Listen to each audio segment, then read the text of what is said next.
Okay, we are ready to begin. Thank you so much, everybody, for your patience. All right. Apologies for the very long delay in starting the live session today. So just before we begin, I would love for someone in the audience to confirm that they are able to hear and see me properly. Once the confirmation is received, we will continue with the session. So if anyone from the audience can just quickly come to the comment and give a thumbs up or say yes or audible, that would be very helpful. Still waiting for confirmation from someone in our audience to let me know that they're able to hear and see me well.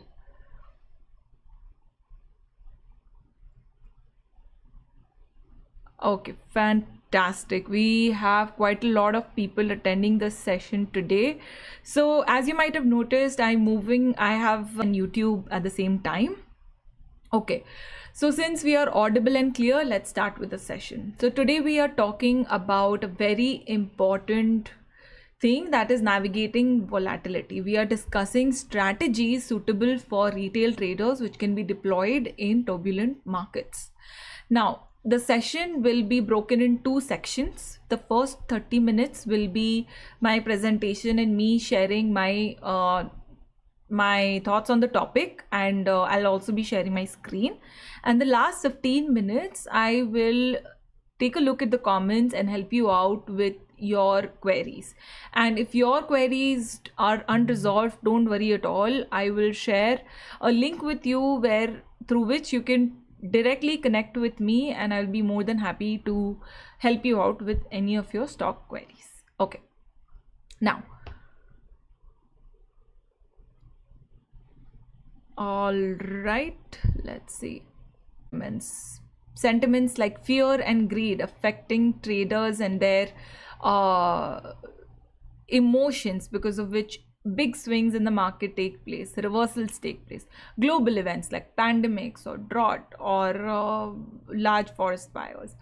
Okay, we also talked about in the last session how all of these impact, or what impact does market volatility have on prices and our trading. So firstly, because of market volatility, we discussed in details that price swings can get really accentuated. Then there can be liquidity concerns, especially for people who are engaged in derivative tradings, right? Which further worsens the conditions. Then there is the risk of stop loss triggers, which means a lot of churn can happen in your portfolio. Like a stock might just touch the stop loss and turn around. So the biggest threat to stop losses is market volatility. Still no reason to not use stop losses, right?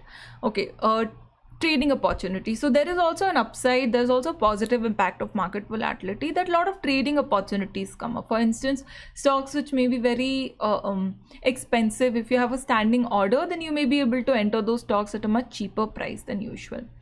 There is also the impact of increased risk and uncertainty, which is quite inherent. So the opportunities, it helps you manage your emotions. Now let's come to the more practical aspect of this presentation in part 2, that is building a robust trading plan. Now, if you are interested in finding more about the first part, you can do so in the archives, in the video archives, and you'll be able to see the first trading decisions on the basis of technical analysis. So how do you approach technical analysis in volatile market? So see, first of all, in order to be a good technical analyst, so I myself a technical analyst, right? I've been using technicals for the past 10 years, and I too have been in a position where upon not seeing good performance, aka consistent profits, I have been tempted to experiment with other indicators and other strategies. While it has contributed to my learnings, after going the full circle, I ended up coming back to exactly what I started with. The change was surely important in gathering a full understanding. However, I have learned that sticking with the same strategy, same set of indicators, and the same methodology despite market sentiments, market dynamics, it pays off in the long term. Now, your strengths when you're using technicals. If you're more comfortable playing the bull trend, let the bear trend be, sit it out. If you're more comfortable using RSI and moving averages like I am, wait for patterns or wait for moments when you feel the probability of success is the highest for you, and then act. In the stock market, more than 80% of your time you will have to be ready to wait and watch. Patience is a virtue, right? That is what you have to follow, that is what you have to persevere for, especially when you're a technical analyst. Let's talk about fundamental analysts. Now, if you are somebody who prefers more to study annual reports or understand business models, understand market, Fed rate hikes, we are seeing that whenever there is a rumor or whenever there is an indication, like for example, if the labor data has come very strong, we see the market tanks. Why? Because then there is the fear that rate hike might happen, irrespective of whether it has been indicated so by the Fed itself or not, right? So you not only have to understand the economic data, but you also need to work actively to understand the sentiment around each of those data, especially in turbulent times. A lot of times people come and ask, why is the market falling? Why is certain stock reacting this way? What is going on? A lot of times, such as educate ourselves, be knowledgeable, and cover our bases. The rest, whatever happens, is next level. Now let's talk about risk management strategies in volatility or in turbulent market, in volatile market. Now, when the markets are very volatile, you need to understand that making profits might not be a very good priority. When the market turns volatile, the main objective should be to preserve what profits you've made during trending market or positive market or bullish market. However, if the market has now, for instance, right now the market has reached a pretty good top and it has stopped rallying, instead we are seeing a lot of turbulence in the markets. What should your strategy with respect to your active positions be, and what attitude should you take to creating new positions? How much cash is okay to be sitting on? There is no one rule or one size fits all for this. The objective during turbulent markets should be to first make sure that all your active positions are under your control. So go take a look at your portfolio or think about the stocks which are in your portfolio. Do you know what price is the price which is too low for you to hold on the stock? How much loss can you at the max afford to incur? Connection seems to be really poor today.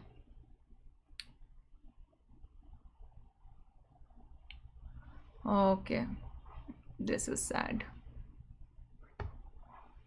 Hold on, let me check things at my end.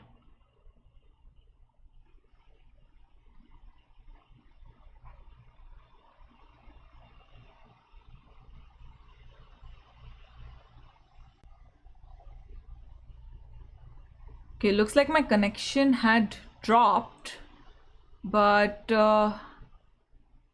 it seems to be back now. So I hope you all are able to see me and hear me again.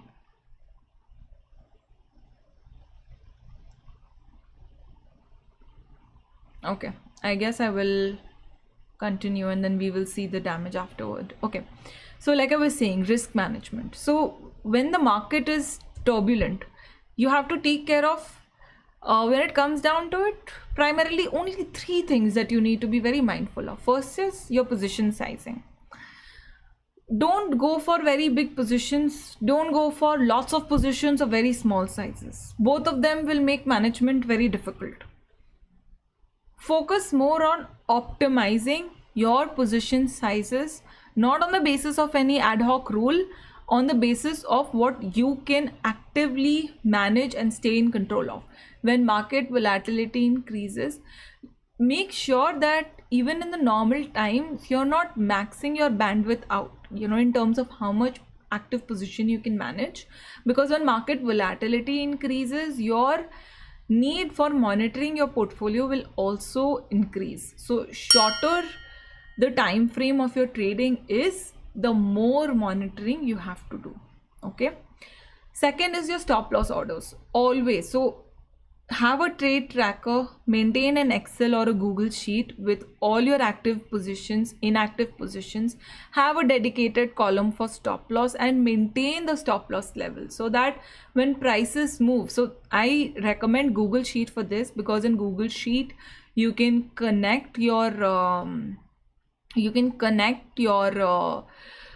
live prices to the stocks. It's possible in Microsoft Excel as well, but it's a lot more complicated there. So using Google Sheet to track your trades is a very good idea for that. So have a dedicated column to track your stop losses, so you can see in your tracking sheet itself which stocks stop loss you need to revise, because you will be able to see that the stock is moved 1% away, 2% away, 3% away.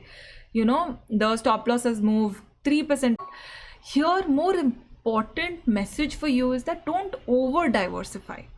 I have seen most of the portfolios owned by retail traders. It's very easy to buy stocks and accumulate stocks. It's very difficult to properly manage those stocks.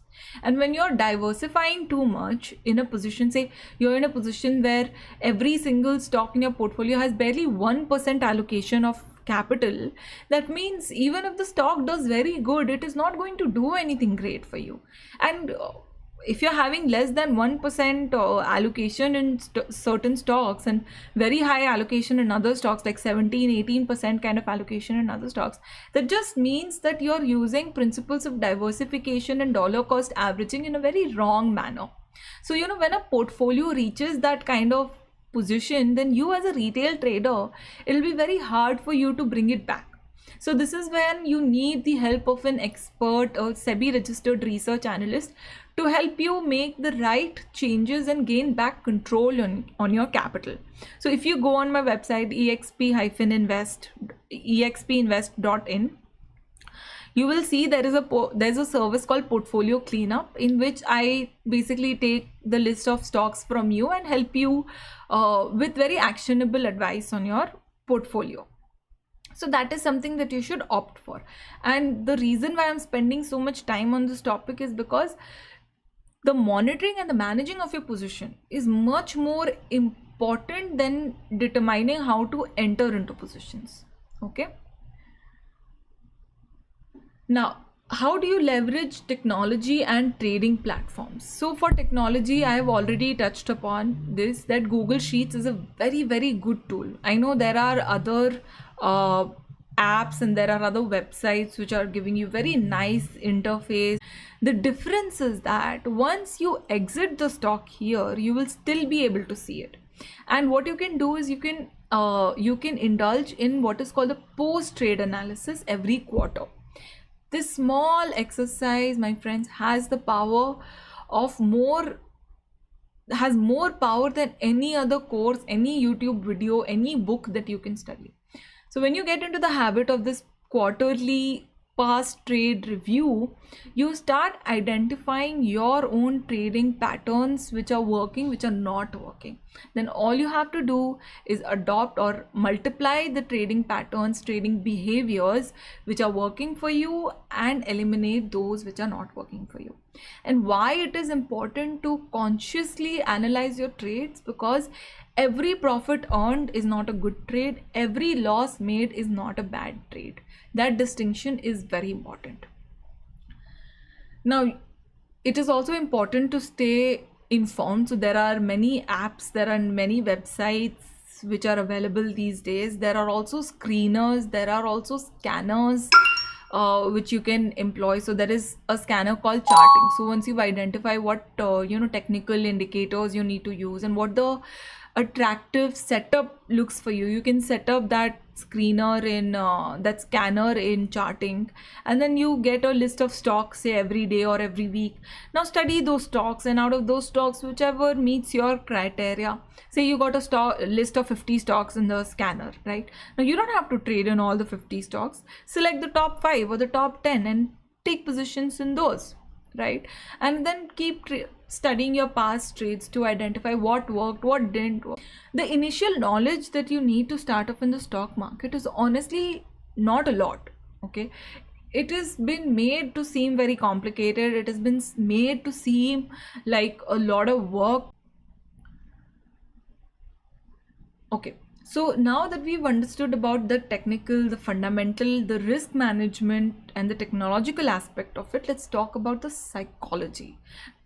Why are we talking about psychology of trading here is, and I'm sure you've heard this many times before, but honestly, if you don't have this one small, easy to ignore aspect under control, it will be very easy for you to falter even with the best of the system, best of the strategy, best of the market conditions. Because even if everything is ready to work in your favor, your own mind will play tricks on you and take you away from consistent growth.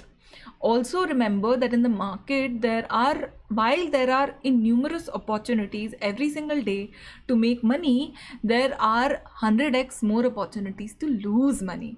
So if you're not being careful of how your mind is perceiving opportunities versus threats, it will be very difficult to navigate the stock market day in and day out. So be rational, be objective. If you're feeling emotional, if you're feeling very fearful or very overly optimistic about a position, take a step back, assess whether you need to get out of it or not. And if you're finding yourself in a position when you're not able to make it as either a small hiccup or a major hiccup, there is a point of time when most of the sectors go into correction at the same time. That is when major corrections happen. Okay, that is probably what we are heading towards, right? Sitting on cash at that point of time is a lot more beneficial for your capital than insisting to be invested in the market. Now, the importance of history or studying history in order to determine what is going to happen in the future cannot be undermined in any field. May it be in technical analysis, may it be in wars, may it be in the study of pandemics, may it be anything. Even in sports, what has happened, when you study what has happened, you will be in a position to make better decisions in the future. I will give you a very good example for this. When the COVID bottom happened, many people thought the market trading community, you don't really have to build, you can simply join a community. There is obviously a risk associated with joining an existing community, that it may you may basically end up sharing biases with the entire community. So this is for each their own. For me personally, as a CMT and CFA, I am part of WhatsApp groups, I am part of Discords, I'm part of Facebook communities and email newsletters, basically, which are parts of the CFA CMT community. Because people are professionals there and have a lot more exposure to the market, I feel staying connected with that community is a lot more beneficial to me.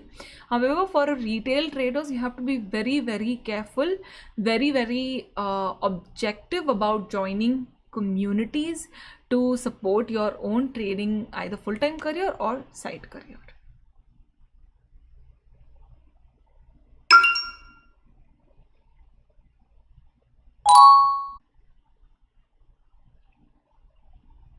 Okay.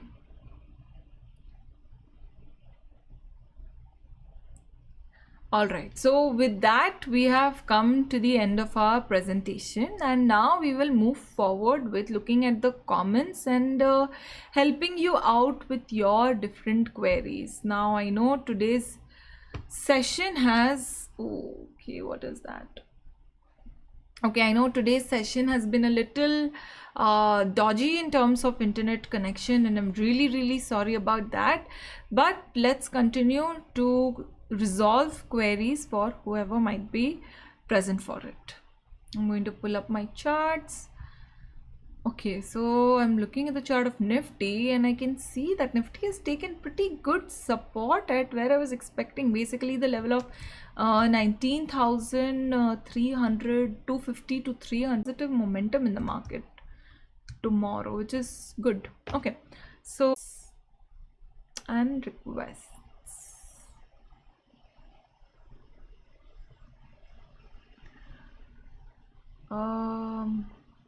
Okay, give me a couple minutes. It's taking some time to load, I believe.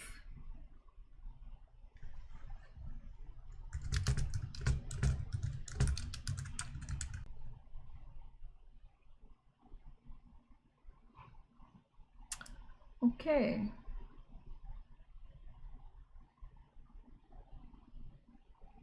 Okay, on the daily time frame, we can see the stock has given a very good, taken very good support and moved up on the daily time frame. And here we are suggesting it. Okay, so no reason for it to really come down below here, but I am definitely okay.